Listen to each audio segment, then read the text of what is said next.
하나님께서 이 아브라함을 믿음의 조상으로 택하신 이유가 그 19절에 나오죠. 내가 그로 그 자식과 권속에게 명하여 여호와의 도를 지켜 의와 공도를 행하게 하려고 그를 택하였나니. 여호와의 도를 지켜 의와 공도를 행하게 하려고. 하나님께서는 이 세상에서 누군가 여호와의 도를 충직하게 지키면서 이 하나님의 이름을 드러낼 만한 인물을 찾으셨고, 이 아브라함이 이제 선택이 되었습니다. 불의와 패악과 이 타락이 전하여지는 것을 막고 하나님의 부름받은 자로서 그 소명을 그 시대에 다하기를 원하셨던 것입니다. 우리가 그리스도인으로 부름을 받았다라는 것을 무엇이라고 했습니까? 소명이라고 했죠. 소명이라고. 세상에서도 요즘 이 소명이라는 단어를 많이 쓰죠. 근데 엄밀히 말하면 이 소명은 라이센스가 있는 단어다라고 말씀을 드렸습니다. 하나님으로부터 부름을 받았을 때를 그 소명이라고 하는 것이지, 자기의 꿈, 이 자기 비전, 자기 그 열망을 이 소명으로 포장할 수는 없는 것이라고 했습니다. 그거는 그냥 꿈이라고 했습니다. 그래서 그걸 분명히 구분을 해야 되는데, 세상은 이제 자기의 꿈을, 요즘은 이제 그 소명이라는 단어를 이렇게 한번 입히면 좀 더 세련되게 보이나 봐요. 시대 흐름이 항상 그렇게 나타나니까. 예전에는 뭐 꿈을 쫓아라 하다가 그 다음에 그 꿈이 비전으로 바뀌고, 그 비전이 이제 요새 와서는 뭐 시대적 소명이다라고 하면서 이렇게 이제 포장을 하는데, 결국은 그 내용은 뭐 자기 꿈인 것이죠. 그래서 소명은, 꿈은 자기로부터 출발한다고 그랬고, 소명은 하나님으로부터 출발을 하고 우리에게 다가온다라고 했습니다. 하나님께서 아브라함을 소명으로 부르신 것입니다. 왜 부르셨습니까? 여호와의 도를 지켜서 의와 공도를 그 시대에 행하게 하시려고 부르신 것이죠. 그러니까 우리도 똑같이 이 시대에 소명을 받은 사람들 아닙니까? 그렇다고 한다면 이 아브라함의 소명과 같은 결이라는 것이죠. 지금 우리의 그 소명의 결도 여호와의 도를 지키고 하나님의 의를 이 세상 가운데서 드러내는 것이 우리의 소명인 것입니다. 그래서 복음의 영향력을 전하는 것입니다. 그리스도를 전하고 그리스도인으로서 우리가 능히 살아내고 세상 사람들이 똑같이 고민하는 그 고통으로부터 해방이 되어서 이 세상의 가치를 뛰어넘는 이 소명의 가치를 우리가 이 세상 가운데서 내 주변 세상에 알리는 것입니다. 그래서 아브라함을 부르셨듯이 이제 저와 여러분을 당신의 백성으로 부르신 것이죠. 특별히 우리 소명의 교회가 바로 이 시대적 소명을 위해서 모여지게 된 것이고 세워지게 된 것이죠. 그래서 밥 먹고 사는 것은 밥 먹고 사는 그 자체의 목적을 우리가 두는 것이 아니라 왜 밥 먹고 사는지 그 이유를 우리는 끊임없이 물으며 이 주어진 이 사명을 내가 제대로 이행을 하면서 내가 지금 살고 있는지 이를 우린 매일 점검을 하면서 살아야 됩니다. 그리고 매일 하나님께 이를 일상에서 우리의 그 일상생활에서 실현할 수 있도록 용기와 힘과 지혜, 깨달음을 달라고 기도할 수 있어야 됩니다. 여러 가지 기도 제목들이 많이 있겠지만은 또 내가 하고 싶은 그 기도가 많이 있겠지만 먼저는 그의 나라와 그의 의를 구하는 그 기도가 먼저 우선이 되어야 우리의 이 시대에 부름을 받은 우리의 그 정체성이 흔들리지 않고 굳건히 서면서 살아나갈 수가 있는 것입니다. 여러분, 아브라함이 너는 그 시대에 거부가 되어서 잘 먹고 잘 살아라 라고 해서 부름을 받은 것이 아니잖아요. 오늘 분명히 말씀하고 있죠. 여호와의 도를 지켜 의와 공도를 행하게 하려고 그를 부르신 것입니다. 그 부름에 그가 밥 먹고 살고 식구들과 오손도손 살고, 세상 사람들도 그렇게 살죠. 하지만 아브라함이 부름을 받은 그것은 단지 그렇게만 살려고 부름 받은 것이 아니라 그 목적을 향하여 나아가도록 그에게 식구를 허락하시고 또 밥을 먹고 살 수 있는 그 환경을 하나님께서 허락해 주신 것입니다. 그러니까 이 시대적인 소명을 잃어버리게 되면, 만일 아브라함이 그 시대적 소명을 잃어버리게 됐다고 한다면 그는 부름을, 하나님께서 애초에 불렀던 그 부름에 응답하지 못하는 똑같은 세상적인 삶을 살고 있게 되는 것이죠. 그래서 우리가 그렇게 되지 않기 위해서 우리는 매일 이것을 위해서 항상 기도를 해야 되는 것입니다. 그래서 저도 이 새벽에 말씀을 전하고 매일 말씀을 보면서 저 스스로를 하나님 말씀 앞에 다시 부여잡는 것입니다. 소명으로 아브라함을 부르신 하나님께서는 이제는 그 소돔 땅을 이제 바라보고 계십니다. 이어서 이렇게 말씀을 합니다. 20절을 보십시오. 여호와께서 또 이르시되 소돔과 고모라에 대한 부르짖음이 크고 그 죄악이 심히 무거우니 내가 이제 내려가서 그 모든 행한 것이 과연 내게 들린 부르짖음과 같은지 그렇지 않은지 내가 보고 알려하노라. 소돔 땅을 보니까 심각한 거예요. 죄악이 심히 무거우니, 아주 무겁습니다. 내일 본문에서 적나라하게 나오듯이 여기는 성적 타락은 기본이고 그 문화의 그 죄질이 아주 더럽습니다. 그러니까 소돔 땅에 타락한 그 문화가 독버섯처럼 막 퍼져가는 것을 이제는 끝내야 하는 시기가 온 것이죠. 그러니까 심판의 임계점에 이 소돔과 고모라는 다다른 것입니다. 이런 하나님의 의중을 눈치챈 아브라함이 이렇게 하나님께 간구를 해요. 23절. 아브라함이 가까이 나아가 이르되 주께서 의인을 악인과 함께 멸하러 하시나이까. 그 성 중에 의인 50명이 있을지라도 주께서 그곳을 멸하시고 그 50 의인을 위하여 용서하지 아니하시리이까. 만일 그 땅에 의인 50명이 있으면 어떻게 하냐라는 거예요. 아니, 소돔 전체가 멸망이 되면 멀쩡한 의인 50명은 부당하게 심판을 받는 것 아니냐는 것이죠. 이에 하나님께서는 26절에 보니까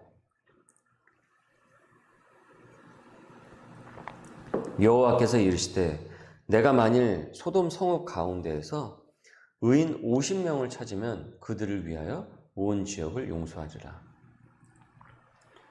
아브라함은 하나님으로부터 이 말씀을 듣고 그 기준을 재차 낮춥니다. 그럼 하나님, 45명이면 어떻게 합니까?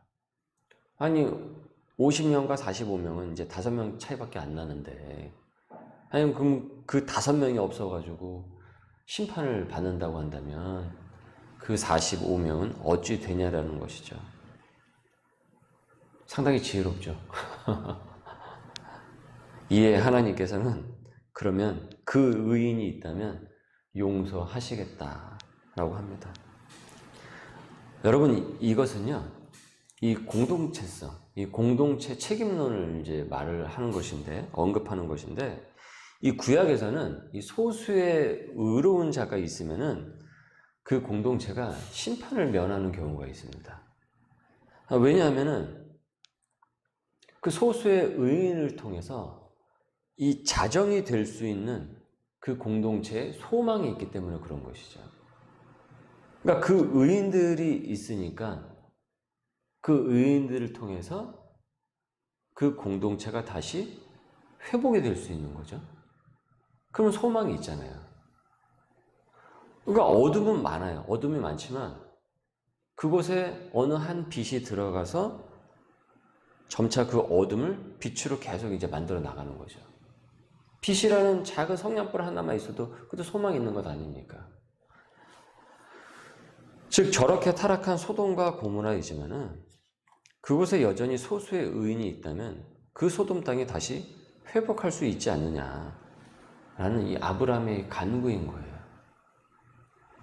아브라함은 사실 소돔과 고모라가 망하던 말던 실제 그의 삶과는 큰 관련이 없습니다. 그의 식구들도 아무런 피해를 입지 않습니다. 왜냐하면 그는 소돔 땅에 살지 않거든요. 저쪽 동네에서 일어난 거예요. 저쪽 세계에서 일어난 거예요. 자신의 그 삶의 세계는 오히려 탄탄해요. 믿음으로 세워졌기 때문에. 그래서 그는 그냥 그의 삶을 살면 됩니다. 신경 쓰지 않고. 뭐 살기 바빠 죽겠는데 뭐 남 사는 것까지 다 신경을 씁니까? 우리는 그런 것을 오지랖이 넓다라고 얘기를 하잖아요. 하지만 아브라함은 그곳의 조카 롯과 그 식구들 그리고 그 땅의 백성들을 긍휼히 여기는 그 마음이 있었던 것입니다. 여러분, 이것이 바로 열방을 향한 소망인 것입니다. 열방을 향한 소명인 것입니다. 하나님께서는 아브라함의 이런 마음을 아시고 그의 간구에 재차 응답을 하신 것이에요. 아브라함이 본문에 보듯이 이후에도 계속 보면은 그 수를 낮춥니다. 30명, 20명, 그리고 급기야 10명까지 낮춰요. 정말 엄청나게 낮춘 거죠. 하나님께서 아브라함이 이렇게 하는 것을 보고, 야, 너 지금 뭐 하는 거냐? 너 지금 나하고 지금 장난하느냐? 이렇게 혼쭐을 내시지 않습니다. 이 공동체를, 온 열방을 향한 그 마음을 아시고 자기와 자기 식구만 챙기는 그 인간의 그 개인주의적인 그 본성을 넘어서 이 열방의 그 구원을 바라보는 그의 어진 마음을 아시고 그 요구를 하나님께서 받아들여 주십니다. 자, 그런데 나중에 가면은 나오지만은 결국 소돔과 고모라는 어떻게 되어버렸습니까? 멸망이 되어버렸죠. 롯과 그 식구만 빠져 나오게 되죠. 왜 그렇습니까? 의인 10명이 없었던 거예요. 그러니까 그곳에 의인이 없었던 거예요, 실은. 그러니까 이 소돔과 고모라는 가망 없는 도시였던 것이죠. 하나님의 마음은 심판이 아니라 구원에 있었지만은 그곳에는 이 땅을 그냥 그 죄악의 그 바이러스 뒤덮일 만한 이 더러운 죄악만 차고차고 넘쳐 흘러버렸던 것이에요. 하지만 그럼에도 아브라함은 그런 이 가망 없는 도시를 향한, 즉 자기와 자기 식구만 아는, 나는 하나님께서 선택을 하셔가지고 믿음의 그 조상의 축복을 받았다. 그래서 18절에 보시니까 아브라함은 강대한 나라가 되고 천하 만민은 그로 말미암아 복을 받게 될 것이다.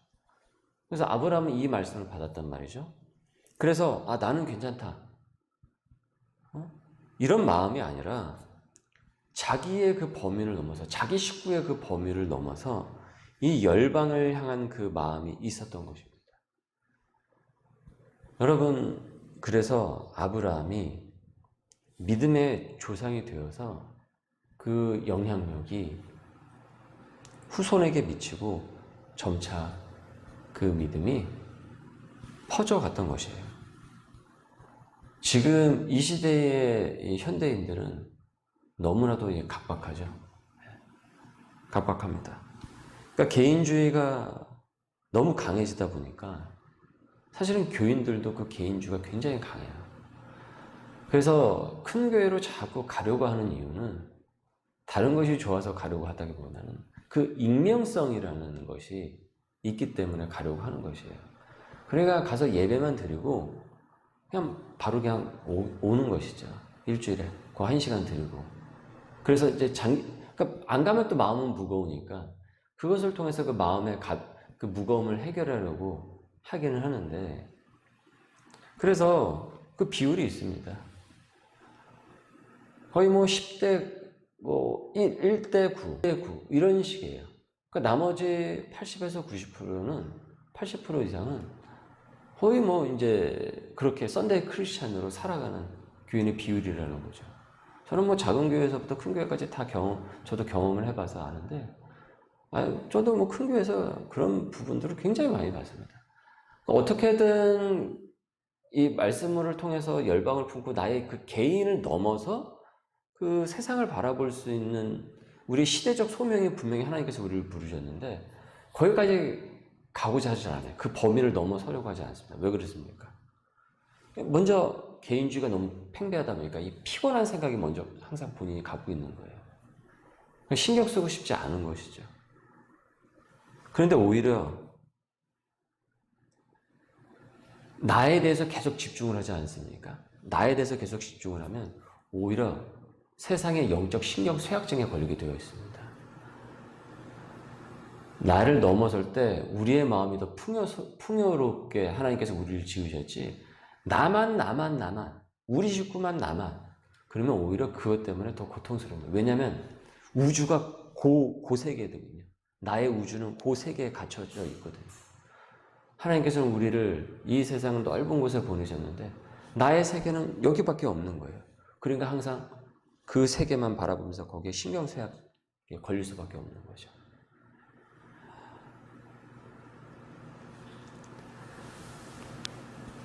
그런데 복음은요, 여러분, 이것을 넘어서도록 합니다. 복음은.